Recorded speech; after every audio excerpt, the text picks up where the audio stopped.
नमस्कार मित्रहो, रामकृष्ण हरी. श्री हरिकीर्तन प्रबोधनीच्या या कीर्तन प्रशिक्षण कार्यशाळेत आपल्या सर्वांचं स्वागत आहे. आपल्याला माहित आहे की आपण या कीर्तन प्रशिक्षण कार्यशाळेत नवनवीन विषय घेऊन येतो आणि त्यांची या ठिकाणी आपण चर्चा करतो. कीर्तनामध्ये आपल्याला वेगवेगळे विषय मांडायचे असतात आणि त्याचं स्पष्टीकरण करायचं असतं, विवरण करायचं असतं, त्याच्यावरती निरूपण करायचं असतं. आणि हे निरूपण करताना आपल्याला काही मुद्द्यांचा विचार करायला लागतो. आणि पापपुण्य म्हणजे पाप आणि पुण्य ही अशी संकल्पना आहे, काही गोष्टी केल्या तर पाप लागतं आणि काही गोष्टी केल्या तर आपल्याला पुण्य मिळतं, अशी लोकांनी संकल्पना करून घेतलेली आहे. पण पाप पुण्य म्हणजे नेमकं काय हे आपल्याला माहित आहे का? एक गंमत आहे बघा. हे पाप पुण्य कुणाला लागतं आपल्याला कदाचित कल्पना नसेल की आपण जे नरदेहाला आलेले प्राणी आहोत, म्हणजे नरदेहातील मनुष्य प्राणी आहोत, त्यांनाच पापपुण्य लागू आहे.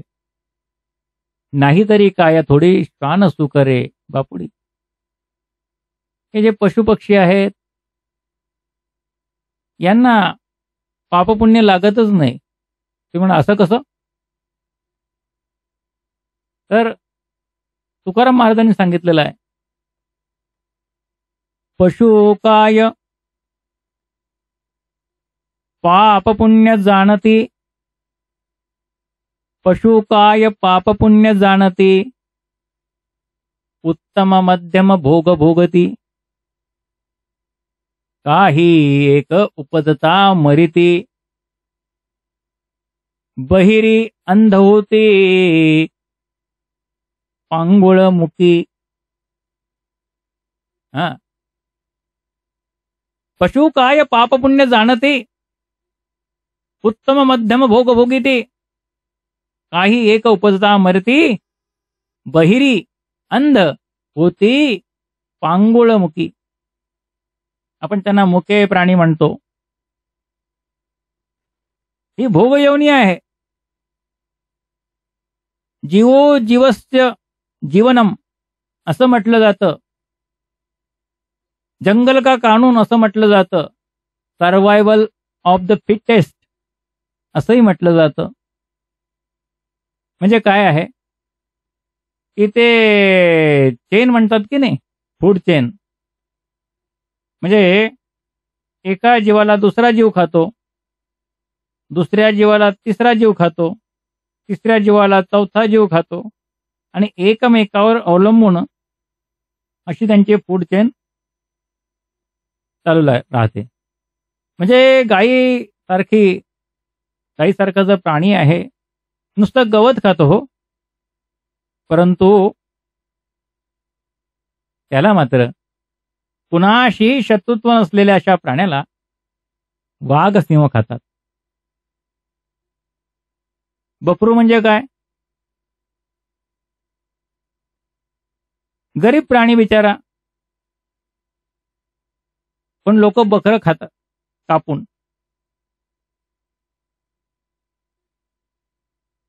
अश्वनैव गजनैव व्याघ्रनैवं च नैव,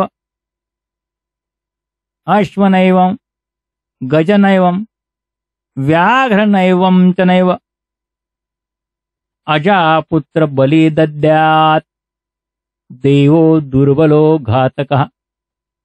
अहो, दुर्बलांचाच नेहमी घात होतो आणि त्या दुर्बलांना देव सुद्धा वाचत नाही. बळी देण्यासाठी कुणाची निवड करतात? घोडा, उपयोगी प्राणी आहे, हत्ती उपयोगी प्राणी आहे आणि वाघ सिंहांना कोण पकडून आणेल हो? त्यापेक्षा ते बरं. बकरू कापलं की देवही प्रसन्न होतो असं ते समजतात आणि त्यांचं पोट भरतं हे अजून. अशी बलिप्रथा बऱ्याच ठिकाणी निर्माण झाली देवाच्या नावाने. बिचाऱ्या बकऱ्यांचा बोकडांचा बळी जायला लागला. शेळी जाते जीवानिशी आणि खाणारा म्हणतो वातड कशी, अशी परिस्थिती निर्माण झालेली आहे.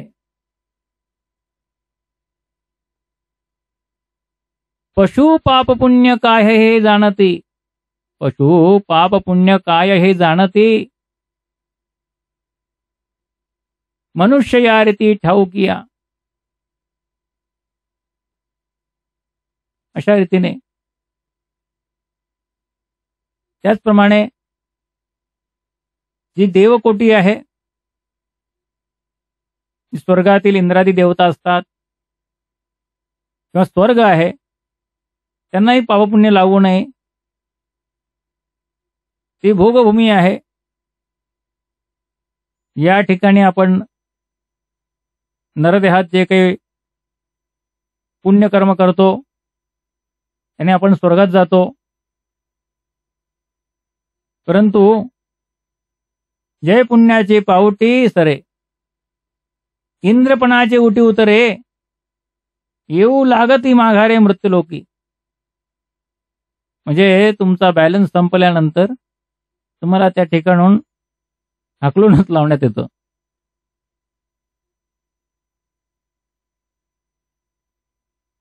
तर जे योगी आहेत त्यांना सुद्धा पापपुण्य हे लागत नाही. यथा रवी सर्वरसान् प्रभुक्ते हुताश्चापि सर्वभक्षः तथैव योगी विषयान् प्रभुक्ते न लिप्यते पापपुण्यश्च शुद्धः. यथा रविः सर्वरसान् प्रभुक्ते हुताश्च अपि सर्वभक्षः तथैव योगी विषयान् प्रभुक्ते न लिप्यते पापपुण्यश्च शुद्धः. असं एक सुभाषितकार म्हणतो. आपण पाहतो की सूर्य जो आहे सर्व रसांचा उपभोग घेतो. अग्नी जो आहे त्याला सर्व भक्षक म्हणतात, पण त्यांना पापपुण्य नाही. त्याप्रमाणे योगी सुद्धा विषय भोगतो.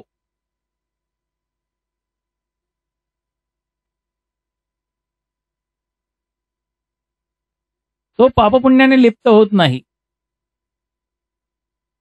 हे आपण लक्षात घेतलं पाहिजे. कारण योग्याचं जे मन असतं ते भगवंताच्या चरणी स्थिर झालं असतं.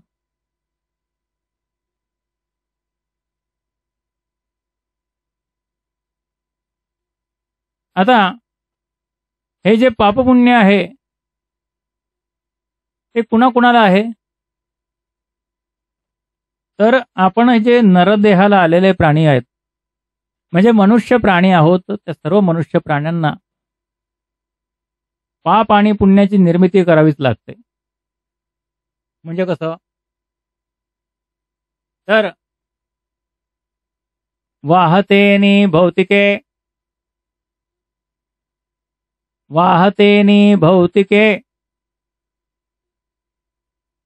पाप पुण्य येथ पिके. पाप पुण्य येथ पिके मनोनी आम्ही कवतुके क्षेत्र म्हणो. शेत आहे. हे एक प्रकारचं शेत आहे की या शेतामध्ये आपण पाप आणि पुण्य यांचं हे पीक घेत असतो.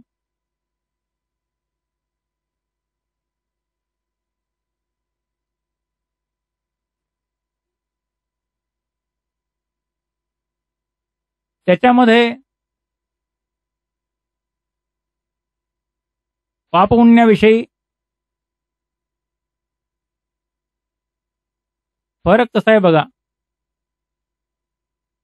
की असे जे जीव असतात ते कधी पुण्य करतच नाहीत, केवळ पाप आणि पापच करतात. मग ते जीव कोण आहेत?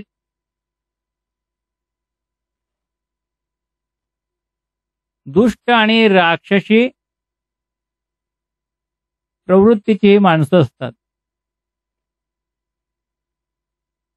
पापी जो निसुगू पुण्याविषयी निलागू जयाच्या मनी वेगू विकल्पाचा. माऊली म्हणतात की ते पुण्यकर्माविषयी उदासीनच असतात आणि ते पापच करीत राहतात. दुसरा एक प्रकार आहे की जे पुण्यही करतात आणि पापही करतात. ती मंडळी कोण? तर संसारी जन. त्यांच्या हातून चांगली कामं पण घडतात आणि वाईट कामं पण घडतात.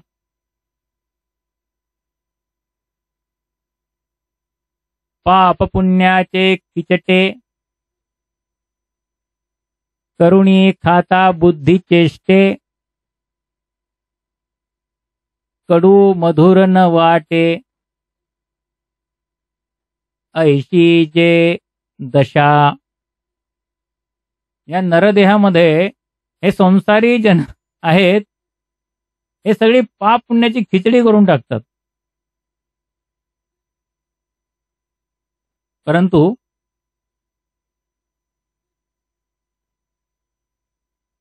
जे कोणी भगवंताचे भक्त असतात, साधक असतात, मुमुक्षुजन असतात, ते कधीच पाप करत नाहीत. ते पुण्यच करतात.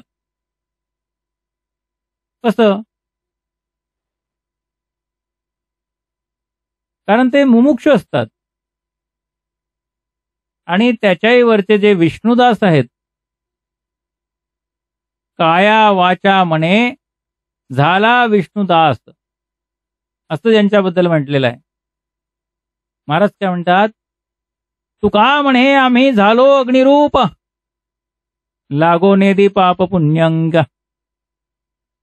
झुंजार ते एक विष्णुदास जगे पाप पुण्य अंगी नातळे त्या.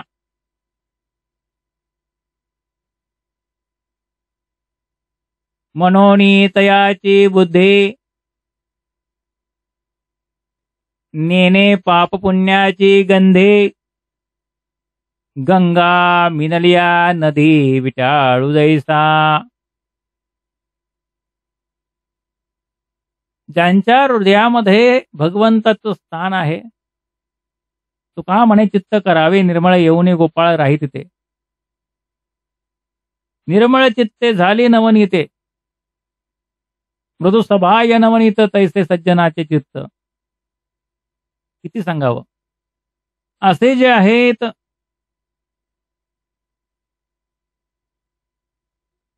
त्यांना पापही नाही आणि पुण्यही नाही.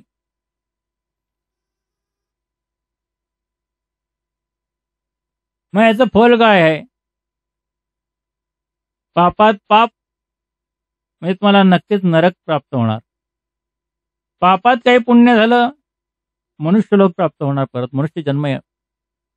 पुण्यात पाप झालं किंवा पुण्यरूपी पाप असेल तर स्वर्गात, आणि पुण्यरूपी पुण्य जर असेल तर परमात्मा आपल्याला प्राप्त होतो. कसं? स्वर्गा पुण्यात्मके पापे घेजे, पापात्मके पापे नरका जाईजे, मग माते जेने पाविजे ते शुद्ध पुण्य. म्हणजे पुण्यात्मक पापाने स्वर्ग, पापात्मक पापाने नरक, आणि जे शुद्ध पुण्य असेल त्या शुद्ध पुण्यानेच परमात्म्याची प्राप्ती होते. ही गोष्ट आपण लक्षात घेतली पाहिजे. आणि त्यासाठी कलियुगी उद्धार हरीच्या नामे.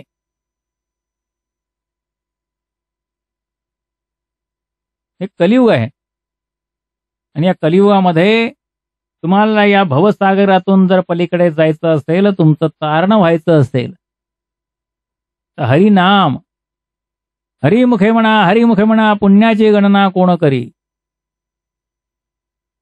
भगवंताच्या नामस्मरणाशिवाय दुसरं कोणतंच साधन या ठिकाणी नाही. नामापाशी चारी मुक्ती ऐसे बहुत ग्रंथी बोलियले, देवाचे द्वारी वाक्षणभरी तेने मुक्तीचारी साधेल्या, हरिमुखे म्हणा, हरिमुखे म्हणा, पुण्याची गणना कोण करी. एवढं सोपं आहे. म्हणून भगवंताचं नाव घ्या. आपल्याला मनुष्य जन्म मिळालेला आहे. मनुष्य देहीचे ज्ञाने सच्चिदानंद पदवी घेणे येतुका अधिकारा नारायणे कृपावलोकने पैदिदला. भगवंताला दया आली आणि त्यांनी तुम्हाला मनुष्याचा देह दिलेला आहे. इतर प्राण्यांना नसते जी बुद्धी, जे ज्ञान ते तुम्हाला दिलेलं आहे. त्याचा उपयोग काय केला पाहिजे. सच्चिद आनंद घनस्वरूप परमात्मा आहे, त्या परमात्म्याच्या रूपात मिसळून जायचं.